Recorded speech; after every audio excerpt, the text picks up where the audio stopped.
Doctor Bhimrao Ramji Ambedkar ji द्वारा जो मनुस्मृति जलाई गई थी, मैं उसका पूर्णतः समर्थन करता हूं और आपको भी करना चाहिए।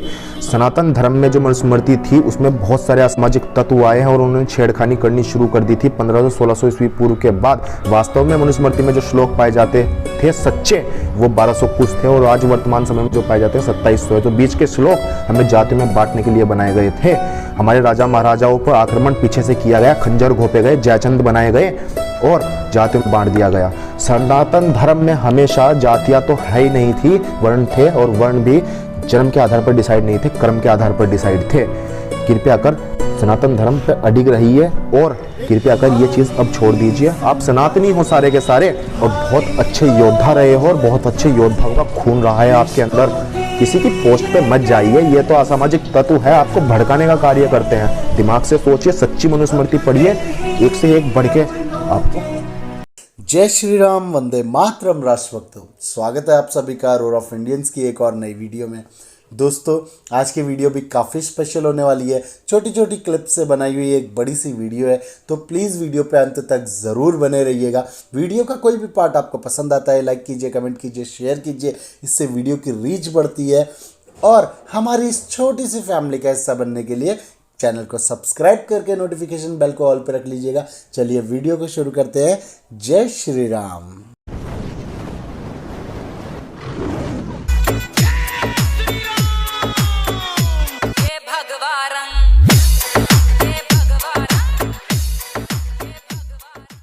पांच अरब आबादी है जिनमें 1 अरब मुसलमान है। तो एक आदमी 4 काफिरों पे मेहनत कर ले तो ये थोड़े दिनों में सारे क्या हो जाएंगे? मुसलमान। ये उनका एक तरगीब देने का तरीका था। मैंने सोचा कि एक आदमी 4 काफिरों पर मेहनत करे, काफिर सुनेगा नहीं बात, बहुत मुश्किल हो जाएगा। तो क्यों ना ये 1 अरब 4 अरब हो जाएं और वो जो 4 अरब थे वो उतने के उतने ही रहे। यानी हम अपना ग्रोथ रेशो 4 गुना, जो नौजवान हजरात हैं मेरी बात को मुकम्मल करें, हम अपना जो ग्रोथ रेशो है वो 4 गुना बढ़ा दें। लग रहा है दिल गार्डन गार्डन हो रहा है, बहुत मजा आ रहा है यहाँ पे। मैं समझा पा रहा हूं अपनी बात? अगर किसी के 4 बच्चे एक बीवी से हो रहे हैं तो 4 से कितने हो जाएंगे? 16। तो ये नुस्खा बड़ा जबरदस्त है। किसी के शोर से भगवा वंदन रुक नहीं सकता, किसी के शोर से भगवा वंदन रुक नहीं सकता। जब तक खून में हलचल है भगवा कभी झुक नहीं सकता। भगवा ही जीवन है, भगवा ही शान है, भगवा हिंदू है और भगवे से ही हिंदुस्तान है। जय श्री राम, हर हर महादेव, जय महाकाल। इसमें महिला होना, क्या वाकई हम गलत जगह ढूंढ रहे हैं इस बात को, पेट्रियार्की को? नहीं, बिल्कुल नहीं। मुझे लगता है कि जिस किस्म से बिल्कुल सही बात है कि रिया का महिला होना ने एक अलग लेवल की उसके ऊपर एक हाउंडिंग हुई है। आई थिंक दैट जिस किस्म के इल्जाम लगे और जिस किस्म की हेडलाइंस बनी है ना, उन्हें अगर आप देख लें तो वो पूरा महिला विरोधी और एक बहुत ही पितृसत्तात्मक सोच जो है वो आपको दिखाई पड़ेगी। आप और आपके चमचे बैठ के बात करिए, आप और आपके चमचे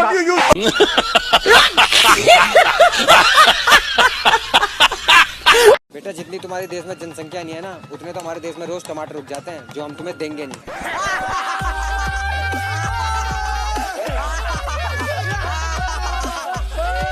तो ठीक है, हम तुम्हें छुआरा नहीं देंगे।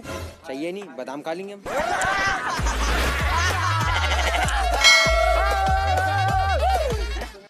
हमारे पास आधा कश्मीर है, तुम्हारे पास क्या है?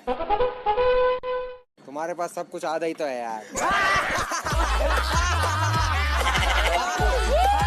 1000 शिकायतें हो सकती हैं सत्ता से आपकी, ये शिकायतें बहुत छोटी होती हैं जब राष्ट्र सामने होता है।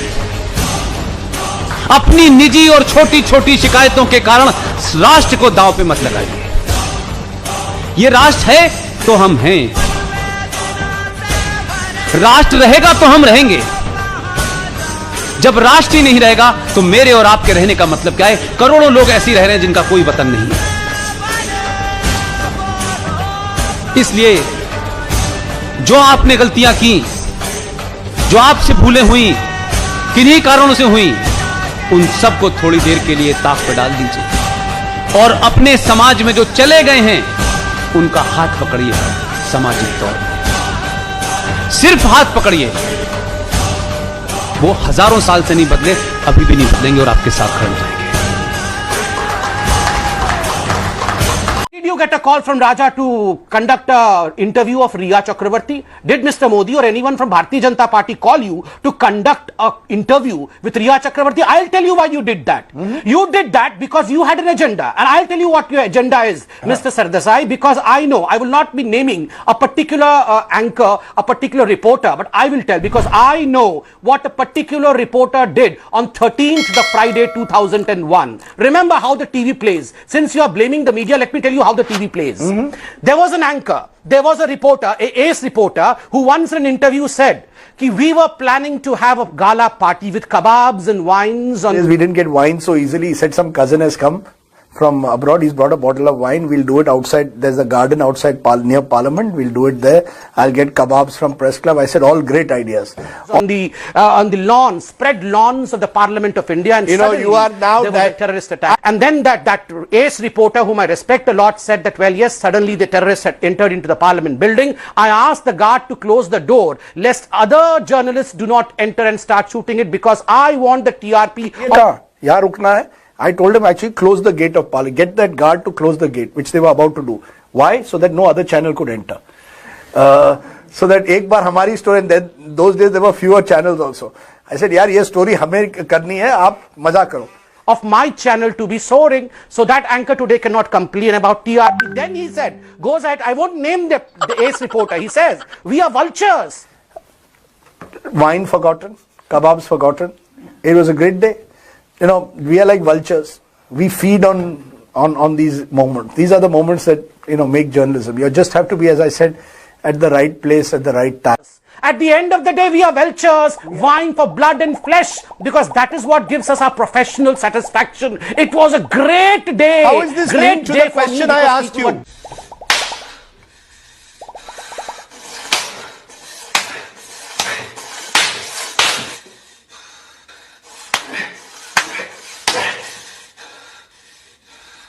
मैंने बहुत अध्ययन किया और उसके बाद पता लगा कि पकौड़ा क्यों कहा प्रधानमंत्री जी ने। बीजेपी ने इसलिए कहा पकौड़ा तलो क्योंकि वो ये चाहते हैं कि रिफाइंड जो ऑयल आ रहा है आजकल, एडिबल ऑयल जो है, उसका कारोबार बढ़ जाए। पकौड़े उसी में अच्छे बनते हैं अगर सरसों के तेल में बने। ये बीजेपी के लोग नहीं चाहते कि सरसों के तेल में पकौड़े बने, ये चाहते हैं पाम ऑयल में बने, और पाम ऑयल में बनेंगे तो इनके जो उद्योगपति मित्र हैं उनका कारोबार बढ़ेगा। मस्त जोक मारा रे। इस देश के पास 15 से 12-13 साल बचे हैं, ज्यादा साल नहीं है। ये जो उथल पुथल हो रही है, ये इसलिए हो रही है कि ये जो सर्ज पैदा हुआ है, किसी के खिलाफ नहीं है, फिर मैं कहता हूं, हिंदू सनातनी अपनी जिम्मेदारी समझे। ये जीटी बख्शी, RSN सिंह, सुशील पंडित, कैप्टन रिजवी, अंकुर शर्मा, ये जो बोल रहे हैं, मैं जब पूरी उम्मीद है और मैं इस बात में कंफर्म हूं कि सब कुछ हमारे सामने नहीं होने वाला, सब कुछ हम होते हुए नहीं देखेंगे। हमारे सामने 370 हटी, ये चांस की बात है। मंदिर बना हमारे, हम मानते हैं कि चांस की बात है। हम इसलिए बोल रहे हैं पूरी ईमानदारी के साथ, हम सिर्फ इसलिए बोल रहे हैं कि हमारे जाने के बाद आने वाली जनरेशन ये ना कहे कि ये जानते थे, ये बोले नहीं किसी लालच में। सिर्फ इतना ही मकसद है और कोई मकसद। हम पब्लिकली कहते हैं कि ना हमारा किसी पार्टी से कोई संबंध है, ना किसी संगठन से कोई संबंध है, और हम सत्ता हमसे कोसों दूर है। सत्ता कितनी भी कोशिश कर ले, हम में से कोई सत्ता में जाने वाला नहीं, एकदम ओपन है। हम मानते हैं कि हम अपने बुजुर्गों को, बहुतों को बहुत सारी बात कहते हैं, लेकिन हमारे दामन पे वो दाग न लगे, हम इस चिंता में जगह जगह सड़क सड़क जाके। हमने भी अपना घर छोड़ा, हम कोई आसान नहीं कर, हमने भी नौकरी छोड़ी। ये सार्वजनिक मंचों से कहने की चीज नहीं है, हमने अपनी मर्जी से छोड़ी। हम जिंदगी कैसे जी रहे ये हमारा निजी मामला है, लेकिन सार्वजनिक जीवन पर कोई दाग नहीं लगा सकता। इसलिए आज आप खुशनसीब हैं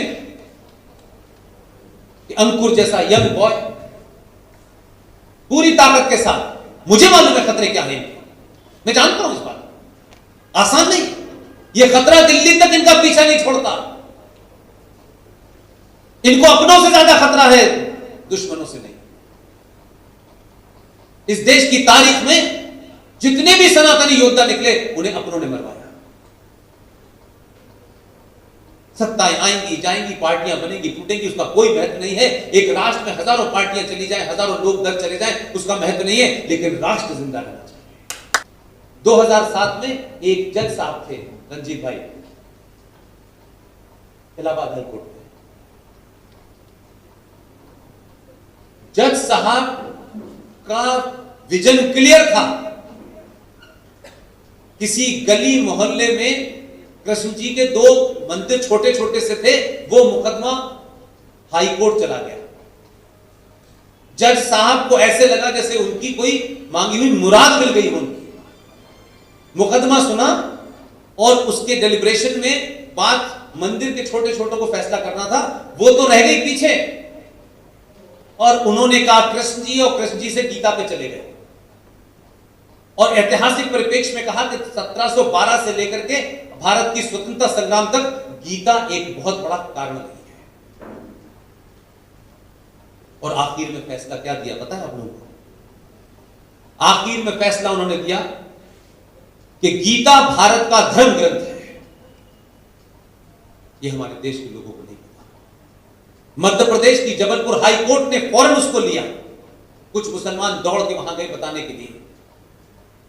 जस्टिस अजीत सिंह और जस्टिस संजय यादव ने मुसलमानों की कहानियां सुनी। उन्होंने कुरान शरीफ नहीं पढ़ा तो गीता क्या पढ़ेंगे जाहिल। और उसके बाद उन्होंने फैसला दे दिया। सुप्रीम कोर्ट कुछ लोग गए, सुप्रीम कोर्ट ने कहा जब आप अपनी बात जबलपुर हाई कोर्ट में नहीं साबित कर पाए तो हमारे पास क्यों आए। और मध्य प्रदेश पूरे देश में पहला राज्य है जहां गीता स्कूल में पढ़ाई जाती है। क्या उस फैसले को आप अपने यहां लागू करने के लिए इस फैसले की कॉपी लेकर के लेफ्टिनेंट गवर्नर के पास नहीं जा सकते?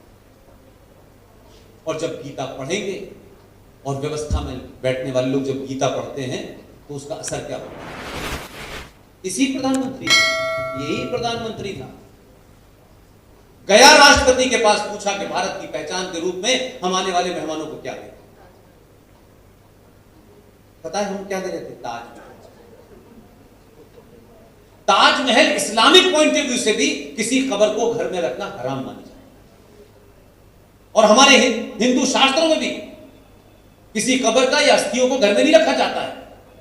लेकिन हमको तो इतनी मोहब्बत दिख रही थी उसमें, इतनी मोहब्बत दिख रही थी, टपक रही थी मोहब्बत, हमने उसे अपना देना शुरू कर दिया। अगर कन्विक्शन क्लियर हो ना तो बगैर हल्ले के बहुत काम हो सकते हैं। राष्ट्रपति को 24 घंटे में आदेश दिया कि इसे बंद कर दे, ये भारत की पहचान नहीं हो सकती। दुनिया की हर भाषा में गीता छपी और 70 देशों के राष्ट्र अध्यक्षों को पिछले 6 साल में दे चुका है। बदलाव करने और बदलाव जो कर दे। अब अगर मैं किसी की तारीफ कर दूं, क्या बीजेपी के आदमी, मुझे पता ही नहीं मैं किसका आदमी हूं, तो आप तारीफ तो करें, किसी की भी करें जिसका काम अच्छा लगता हो। आपके पास तो हीरो है, आप उसी की तारीफ करें। कोई बुजुर्ग महिला है, कोई बुजुर्ग आदमी है, वो अंकुर से टेलीफोन करके कहे कि बेटा डरना मत, हम तुम्हारे साथ खड़े हैं, ये ताकत भी इस आदमी को मजबूती देगी। ये युवा है, जाके पूछे कि भाई हमें बताइए कि अगला आपका एजेंडा कब है, हम आपके साथ चलेंगे। ये छोटी छोटी बातें मैं कह रहा हूं बड़ी ताकत देती हैं। और जब आप गीता पढ़ते हैं और गीता बांटते हैं, और पुतिन भी पढ़ लेता है और ट्रंप भी पढ़ लेता है, तो आपका एक आदमी पाकिस्तान में छूट जाता है। पाकिस्तान में डिबेट चल रही थी, मैंने कल परसों भी कहा है, पाकिस्तान में डिबेट उस वक्त ये चल रही थी कि इसको रख लो अभिनंदन, जैसे कोई शो पीस हो। बोले इसे रख लेते हैं, कश्मीर पे बार्गेनिंग करते हैं। मूर्खों को मैंने कहा यार, हमने तुम्हारे 93,000 पकड़ के मुर्गा बनाया 2 महीने तक, हमने तुमसे बार्गेनिंग नहीं की, तुम हमारे एक आदमी पे बार्गेनिंग करते हो। अब तो उनकी पार्लियामेंट में भी चिल्ला चल, चचा का फोन आ गया था वाशिंगटन से, छोड़ दो और जल्दी छोड़ दो, क्योंकि इसने गीता पढ़ी हुई है और हम जानते हैं क्या करने वाला है।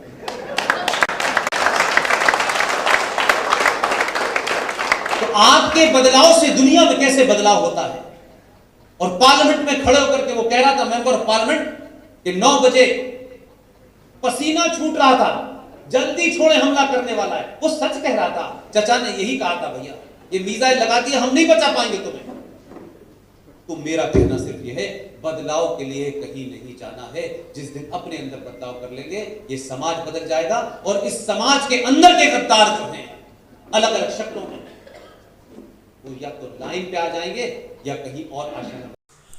तो आज के लिए बस इतना ही दोस्तों। अगर वीडियो का कोई भी पार्ट आपको पसंद आया तो लाइक कीजिए, कमेंट कीजिए, शेयर कीजिए, इससे वीडियो की रीच बढ़ती है।